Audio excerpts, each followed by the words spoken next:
11 मई को राजा और सोनम रघुवंशी की शादी हुई थी और 20 मई को अपना हनीमून सेलिब्रेट करने के लिए अपने घर से निकलते हैं। वो सबसे पहले बेंगलोर पहुंचते हैं और वहां से होते हुए गुवाहाटी पहुंचते हैं और 21 मई को मां कामाख्या देवी के दर्शन करने के बाद वे लोग पहुंच जाते हैं शिलोंग में। और वहां पर उनका प्लान यह था कि शिलोंग के जो भी पहाड़ी इलाके हैं, गारो खासी की जो भी पहाड़ियाँ हैं, वहाँ पर घूमे फिरेंगे और अपने हनीमून को सेलिब्रेट करेंगे। 22 मई को शिलोंग पहुंचने के बाद वो लोग वहाँ पर एक स्कूटी किराए पे लेते हैं और उनका प्लान यह था कि वो इस स्कूटी से ही पूरे इलाके को घूमे फिरेंगे और एंजॉय करेंगे। और उन्होंने ये स्कूटी 4 दिन के लिए किराए पर ली थी। 23 मई को वो लोग मावला की याद एक गांव है वहां पर घूमते हैं और साथ ही साथ वहां पे निग्रो याद करके एक जगह है, वहां पर भी वो लोग घूमने जाते हैं। 23 मई को गांव के मुखिया पुलिस वालों को ये बताते हैं कि गोल्डन पाइस एक ढाबा है और वहां पर एक स्कूटी अज्ञात बिल्कुल खड़ी हुई है, बिल्कुल लावारिस टाइप की खड़ी हुई है। और सबसे बड़ी बात यह है कि उस स्कूटी में उसकी चाबी भी लगी हुई है, यानी कि जो व्यक्ति इस स्कूटी को लेकर गया था उसने उसकी चाबी को वहीं पर छोड़ दिया है। और इसी बीच में जो राजा रघुवंशी और सोना रघुवंशी के परिवार वाले थे वो लगातार उनको कांटेक्ट करने की कोशिश कर रहे थे। 22 मई को जब लोग ये पहुंचते हैं गुवाहाटी में तो वहां पर इनका संपर्क था अपने परिवार वालों के साथ, ये लोगों ने परिवार वालों से बात भी किया था। लेकिन 23 मई के बाद इनका जो संपर्क था अपने परिवार वालों से टूट जाता है। इनके परिवार वाले जो इंदौर में थे वो लोग यही सोच रहे थे कि शायद नेटवर्क इशू की वजह से उनका अपने बच्चों से यानी कि राजा और सोनम से कांटेक्ट नहीं हो पा रहा है। लेकिन जब लगातार उनका कांटेक्ट नहीं हो पाता है तो राजा और सोनम का पता लगाने के लिए इनके भाई गोविंद और विपिन गुवाहाटी पहुंचते हैं और वहां पर इनके बारे में पता लगाते हैं। जब ये लोग इनके बारे में पता लगाते हैं तो वहां पर कहानी बिल्कुल अलग पता चलती है, क्योंकि इन लोगों का मोबाइल के जरिए राजा और सोनम से तो कांटेक्ट हो ही नहीं पा रहा था।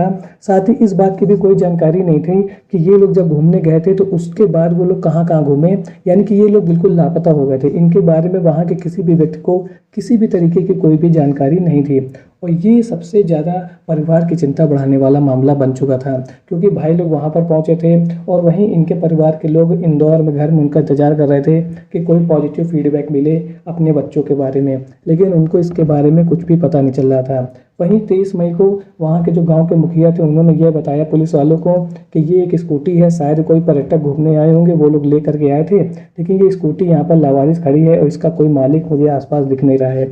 और इस प्रकार की खबर उन्होंने पुलिस वालों को दी थी जो गांव के मुखिया थे। इसके बाद जब सोनम और राजा के भाई शिलोंग में पहुंचते हैं तो वहाँ की वो लोकल पुलिस से इस बात की शिकायत करते हैं कि ऐसी ऐसी प्रॉब्लम है। और उसके बाद में जो मध्य प्रदेश के गवर्नमेंट है उनका भी उनको सपोर्ट मिलता है। यहाँ के जो मुख्यमंत्री हैं मध्य प्रदेश के वो बात करते हैं शिलोंग के मुख्यमंत्री यानी कि मेघालय के मुख्यमंत्री से बात करते हैं और इसके बाद मेघालय की पुलिस उन लोगों को ढूंढना शुरू कर देती है। और इनके जो दोनों भाई थे गोविंद और विपिन ये भी पुलिस वालों के साथ मिल जाते हैं और अपने भाइयों को और अपनी बहन को यानी कि राजा और सोनम को ढूंढना शुरू कर देते हैं।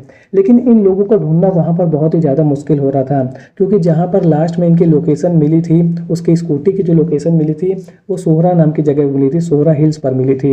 और वहाँ पे जो आसपास का इलाका था वो बिल्कुल ही खाई वाला पहाड़ी वाला इलाका था, इसलिए ऐसी जगह पर सर्च टीम का जो पुलिस की सर्च टीम है उनको इन दोनों को ढूंढ पाना बहुत ही ज़्यादा मुश्किल हो रहा था। साथ ही साथ चेरा पूंजी का इलाका होने की वजह से वहाँ पर लगातार बारिश हो रही थी और बारिश होने की वजह से वहाँ पर जैसे ही बारिश समाप्त होती है तो वहाँ पर एक धुंध से छा जाती है व्हाइट कलर की, और इसके बाद जो विजिबिलिटी होती है वो बिल्कुल खत्म हो जाती है। आप इधर से उधर नहीं देख पाएंगे, आपको कुछ भी साफ नहीं दिखाई देगा।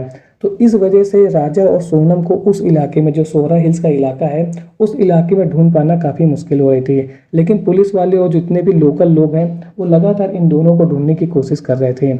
और इसी बीच में समय आता है 2 जून का।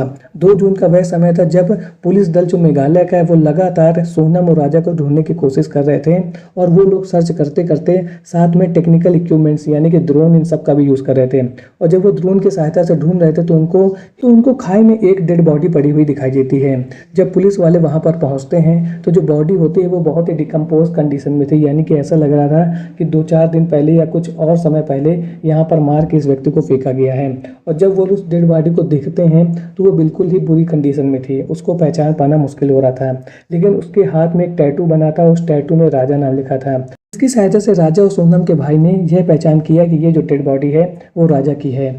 इसके बाद सबसे बड़ा सवाल ये हो रहा था कि राजा की तो डेड बॉडी मिल गई है, लेकिन उसकी मौत हुई किस कारण से है। या ये एक्सीडेंट था कि पहाड़ी इलाके में चलते समय उसका पैर फिसल गया हो जिसकी वजह से वो लोग नीचे गिरे हों और उसकी डेथ हो गई हो और आसपास वहाँ पर कोई मौजूद नहीं था, इस वजह से ये बात रिपोर्ट नहीं हो पाई कि वहाँ पर कोई व्यक्ति गिर गया है।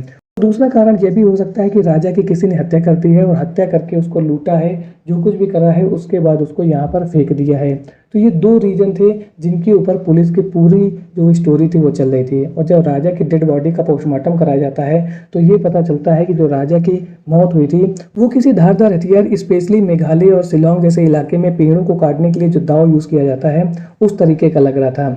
और जब पुलिस वाले जहाँ पर बॉडी मिली थी उसके आसपास का इलाका चेक करते हैं तो उनको कुछ दूरी पर इस तरीके का वो दाव मिल भी जाता है, जिससे पुलिस वालों का शक ये गहरा जाता है कि हो सकता है इसी दाव से राजा के ऊपर वार किया गया था और जिसके बाद उसकी मौत हो गई है।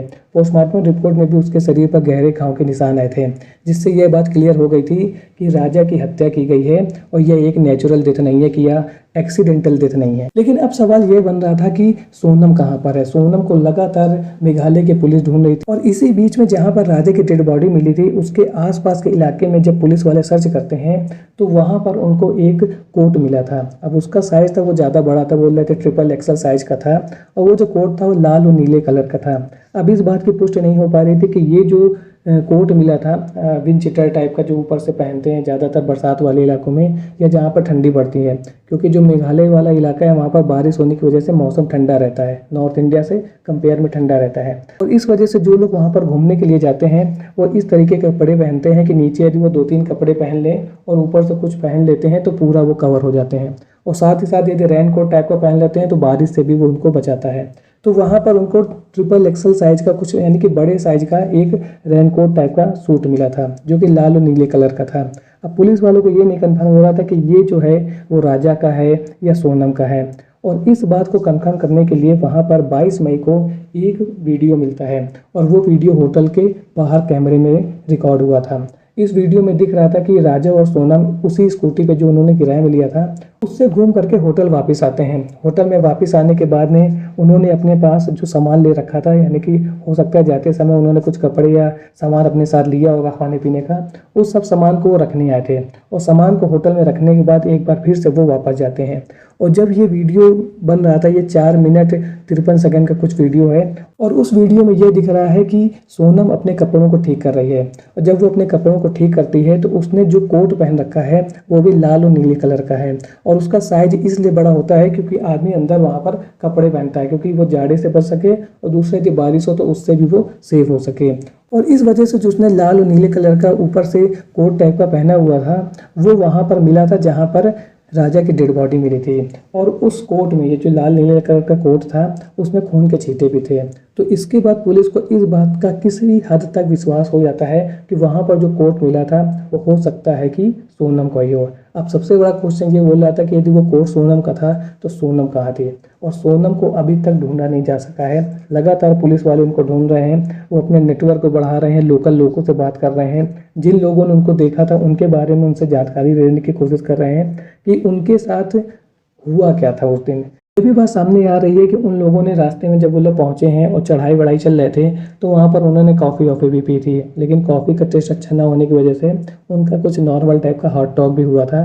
तो पुलिस वालों को ये भी कहना है कि हो सकता है कुछ इंस्टेंट ऑफ टाइम में कुछ आपस में बातचीत हो गई या लड़ाई हो गई, उसकी वजह से तो इस प्रकार की वारदात नहीं की गई है। लेकिन अभी तक इसके बारे में कुछ भी क्लियर पता नहीं चला है। वहीं दूसरी ओर सोनम और राजा के परिवार वाले जो इंदौर में हैं वो अपनी मध्य प्रदेश की सरकार और जो भी बीजेपी के बड़े नेता हैं उनसे मिल रहे हैं, पॉलिटिकल पार्टी से मिल रहे हैं, जो दूसरी पॉलिटिकल पार्टी से उनसे मिल रहे हैं। और उनकी कोशिश यही है कि राजा और सोनम का जो मिसिंग केस है वो अब हैंडओवर कर दिया जाए सीबीआई को, और सीबीआई क्या हो जाएगी, एक निष्पक्ष हो जाएगी और वो इस मैटर को पूरा इन्वेस्टिगेट करे और पता लगाए कि सोनम कहाँ पे है। राजा के साथ जो कुछ भी हुआ है वो तो हो गया है, लेकिन यदि सोनम सकुशल वापस आ जाती है तो ये सबसे बड़ा अचीवमेंट होगा। तो अभी इस केस में यही चल रहा है कि सोनम को लगातार ढूंढने की कोशिश की जा रही है। वहीं इनका जो परिवार है वो लगातार यही कोशिश कर रहा है कि यदि स्टेट की जो इन्वेस्टिगेशन टीम है, SIT टीम है, उनसे नहीं हो पा रहा है तो अब इस केस को ट्रांसफर कर देना चाहिए सीबीआई को, और सीबीआई एक नए तरीके से, एक नए सिरे से इस केस को इन्वेस्टिगेट करे और उस दिन सोनम और राजा के साथ क्या हुआ था उसको पता लगाए। कुल मिलाकर के राजा और सोनम का जो मिसिंग केस है वो इस समय सभी की जबान पे है और सभी लोग इसी कामना को कर रहे हैं कि राजा के साथ जो कुछ भी हुआ है उसको तो इन्वेस्टिगेट करके पता लगाया जाएगा, इस बात का पता लगाया जाएगा कि उसके हत्यारे कौन है। लेकिन इसके साथ साथ सोनम के बारे में अभी कुछ भी पता नहीं चला है। तो हम सभी लोग इसी बात की कामना कर रहे हैं कि सोनम सकुशल वापस आ जाए। आज का वीडियो आपको कैसा लगा कमेंट सेक्शन में जरूर बताएं। मिलता हूँ ऐसे एक और नए इंटरेस्टिंग वीडियो में, तब तक के लिए थैंक्स फॉर वॉचिंग।